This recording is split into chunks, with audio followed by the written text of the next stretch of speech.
मंडळ त्याचबरोबर राज्य निवडणूक आयोगाचे दिनेश वाघमारे यांना भेटले. याची तयारी आता सुरू आहे.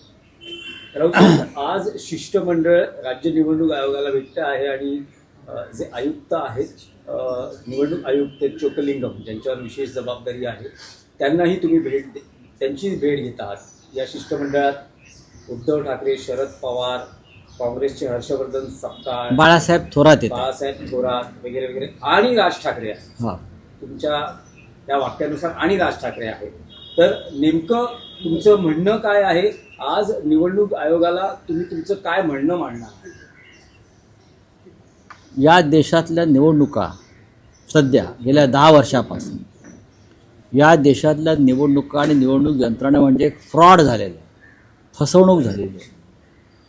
महाराष्ट्रामध्ये आम्ही हा अनुभव घेतला, हरियाणामध्ये काँग्रेसनं अनुभव घेतला आणि लोकसभा निवडणुकीमध्ये किमान 40 ते 45 जागा चोरण्यात आल्या. नाहीतर भारतीय जनता पक्षाचं सरकार या देशात आलंच नसतं.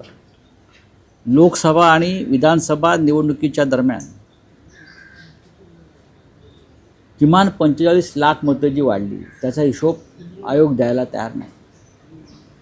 2 दिवसापूर्वी नाशिकमध्ये सर्वपक्षीय मोर्चा निघाला. शिवसेना त्यात आघाडीवर होती. मुद्दा काय होता की नाशिकमध्ये 3.5 लाख मतं ही डुप्लिकेट आहेत. ही शोधून काढली आमच्या लोकांनी, शिवसेनेच्या. 3.5 लाख मतं डुप्लिकेट आहेत. दुबार मतदार आहे. ही 3.5-4 लाख मतं महानगरपालिका निवडणुकीमधल्या 25 वॉर्डामध्ये जर फिरवली गेली, प्रत्येकी 5-5 हजार 10-10 हजार, निवडणुकीचा निकाल फिरतो. आणि या संदर्भात निवडणूक आयोग कोणतीही दखल घ्यायला तयार नाही. हे नाशिकचे एक उदाहरण आहे. मुंबईत आहे, ठाण्यात आहे, कल्याण डोंबिवली, प्रत्येक ठिकाणी सरासरी 3.5 ते 4 लाख मतं दुबार आहे, डुप्लिकेट आहे, बोगस आहे. आणि हे लोक 2-2, 3-3 ठिकाणी मतदान करतात. अशा वेळेला निवडणूक आयोगानं यात एक निष्पक्ष पद्धतीनं, पारदर्शी पद्धतीनं काम करावं, ही आमची भूमिका आहे. व्हीव्हीपॅट का नाही मुंबईत? व्हीव्हीपॅट हा सुप्रीम कोर्टाची सूचना आहे ना. मग मुंबई महानगरपालिकेमध्ये व्हीव्हीपॅट का नाही? तर आम्हाला केंद्रानं त्या पद्धतीच्या EVM मशीन उपलब्ध करून दिल्या नाहीत. हे का उत्तर झालं? म्हणजे तुम्हाला चोऱ्या करायच्या, म्हणजे तुम्हाला फ्रॉड करायचा आहे. असे अनेक विषय आहेत जे आम्हाला निवडणूक आयोगासमोर महाराष्ट्राच्या आणि देशाच्या मांडाव्या लागतील. आणि त्यासाठी आज ज्येष्ठ नेते भारताचे शरद पवार साहेब, उद्धव ठाकरे साहेब, त्यानंतर महाराष्ट्र नवनिर्माण सेनेचे प्रमुख राज ठाकरे, काँग्रेसचे नेते बाळासाहेब थोरात, नसीम खान, वर्षा गायकवाड, कॉम्रेड अजित नवले, कॉम्रेड प्रकाश रेड्डी, सुभाष लांडे, त्यानंतर समाजवादी पार्टीचे रईस खान, असे सगळे प्रमुख लोक एकत्र येऊन आम्ही निवडणूक आयोगाशी चर्चा करू, भेटू.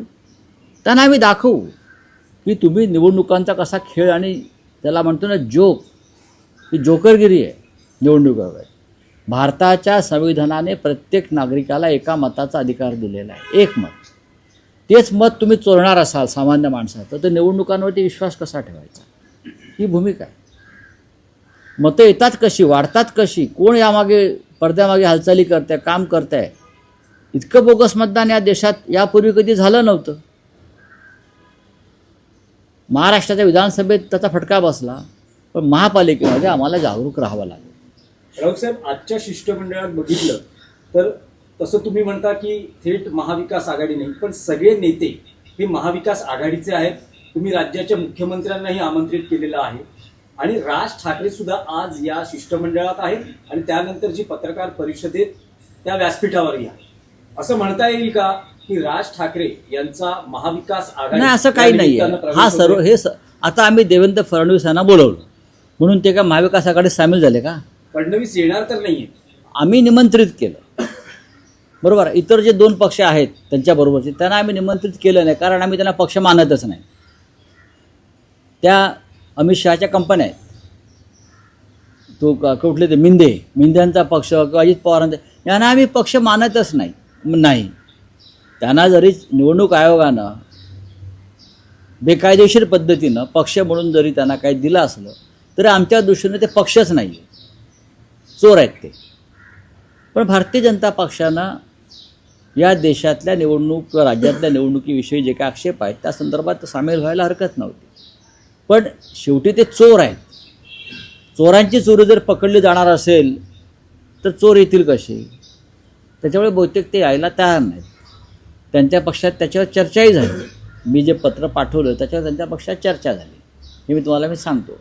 पण ती येणार नाही, कारण त्यांना चोरीचा दरवाजा उघडाच ठेवायचा आहे. आम्हाला वाटतं हा चोरीचा दरवाजा नव्हे तर फटसुद्धा बंद केले पाहिजे आणि पूर्ण पारदर्शक पद्धतीनं निवडणुकांची, महानगरपालिका निवडणुकांची आम्ही तयारी केली पाहिजे. नाही, पण राऊत साहेब, तोच प्रश्न पुन्हा एकदा, की हे निमित्त आहे का की राज ठाकरे महाविकास आघाडी देऊ शकतात? तुम्ही राज ठाकरेंना हा प्रश्न विचारू शकता ना.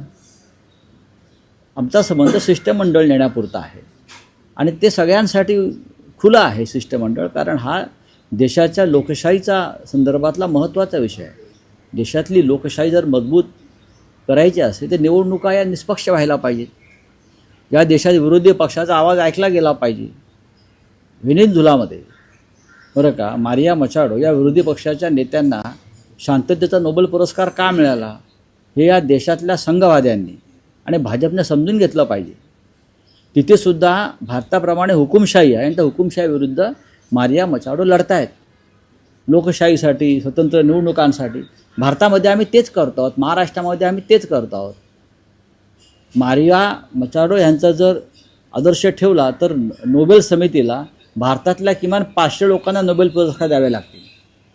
पण राऊतसाहेब, जी माहिती मिळते आहे की राज ठाकरेंना या शिष्टमंडळात घेण्याबाबत स्वतः काँग्रेसमध्ये 2 मतप्रवाह आहेत. काँग्रेसमधला एक मतप्रवाह असं म्हणतोय की राज ठाकरे या शिष्टमंडळात नको. असं मला वाटत नाही. राज ठाकरे या शिष्टमंडळात नको हे ठरवणारा काँग्रेस पक्ष नाही. हा सामुदायिक निर्णय असतो. मुळात निवडणूक आयोगाकडे जाणारं शिष्टमंडळ हे एका पक्षाचं नसून ते सर्व पक्षीय आहे. ज्या अर्थी आम्ही भारतीय जनता पक्षाला बोलवलं आहे, समजा भारतीय जनता पक्षाचा एखादा नेता आला असता तर काँग्रेसनं बहिष्कार टाकला असता का? नाही. काँग्रेस पक्षामधल्या वरिष्ठ नेतृत्वाशी माझी काल चर्चा झाली. वेणुगोपालजींशी काल बोललो मी, रमेश चेन्नीथलांशी काल बोललो मी, खरगे साहेबांशी माझा काल संवाद झाला. मला असं वाटत नाही की या विषयावरती राजकारण व्हावं. साहेब, आणखी एक विषय आहे की काल तुम्ही असं म्हणालात की राज ठाकरे यांची इच्छा आहे की या सगळ्या निवडणुकांच्या काळात जी काही आघाडी निर्माण केली जाते त्यात काँग्रेस आपल्या सोबत हवी. निर्णय झालेला नाहीये पण काँग्रेस आपल्या सोबत त्यातला एक भाग शिष्टमंडळाचा आहे. शिष्टमंडळात सगळे असावे ही त्यांची भूमिका होती.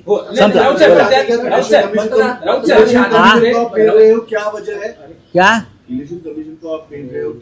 आज इलेक्शन कमीशन जो है राज्य का और केंद्र का भी यहाँ एक प्रतिनिधि बैठते हैं, मुख्य निवडणूक अधिकारी, चीफ इलेक्शन ऑफिसर और राज्य का निवडणूक आयोग, दोनों को ऑल पार्टी डेलीगेशन मिल रहा है, जिसमें शरद पवार साहब है, उद्धव ठाकरे साहब है, राज ठाकरे जी है, कांग्रेस के नेता बाला साहेब थोरात जी है, हाँ, कम्युनिस्ट पार्टी के नेतागण है, समाजवादी पार्टी है, सभी लोग हैं. जिस तरह से इलेक्शन कमीशन महाराष्ट्र के विधानसभा में भी काम किया है, ये 40 लाख वोट बढ़ गया अचानक, 40-45 लाख अचानक, किसी को आता पता नहीं और कोई रिकॉर्ड देने को तैयार नहीं. अब लोकल बॉडीज़ के चुनाव में यही होने जा रहा है.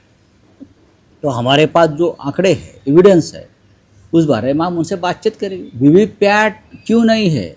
मुंबई महानगर पालिका चुनाव में वीवीपैट की ज़रूरत है, लेकिन चुनाव आयोग कह रहा है कि हमारे पास उस तरह की ईवीएम मशीन्स केंद्र ने उपलब्ध नहीं करा दी है. उसका मतलब क्या है?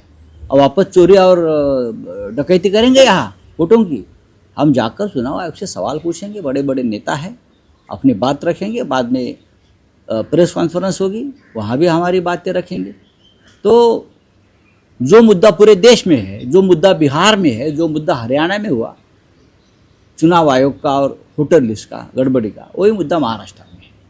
कांग्रेस राज ठाकरे को लेकर मंच को लेकर कहीं ना कहीं अनबन दिखी देती है। मुझे नहीं लगता है क्योंकि कि सर कल भी धड़ा मोर्चा था, उसमें कांग्रेस नहीं बैठी हुई थी। इस बारे में क्या देखिए, बात ऐसी है कि शिवसेना और मनसे तो एक साथ आए हैं, शिवसेना और मनसे एक साथ आए हैं बहुत से मुद्दे पर। जिसको हमारे साथ आना है उनका स्वागत है, नहीं आता है तो ठीक है, चलो थँक्यू। पण सर मतदार याद्यांमध्ये आज घोळ पाहायला मिळाला आहे. इतर भाषांमधले मतदार याद्यांमध्ये नावं आहेत जी मराठीमध्ये नाहीत किंवा हिंदीमध्ये नाहीत, बंगाली भाषेत याद्या आलेल्या आहेत. त्यामुळे मनसेने सकाळपासून आवाज उचललेला आहे. हे सत्य आहे की हा मूळ मुद्दा तोच आहे, निवडणूक याद्यांतला घोटाळा आणि भ्रष्टाचार. मी जे आपल्याला सांगतोय की काल नाशिकमध्ये एक मोर्चा निघाला, निवेदन दिलं जिल्हाधिकारी आणि विभागीय आयुक्तांना.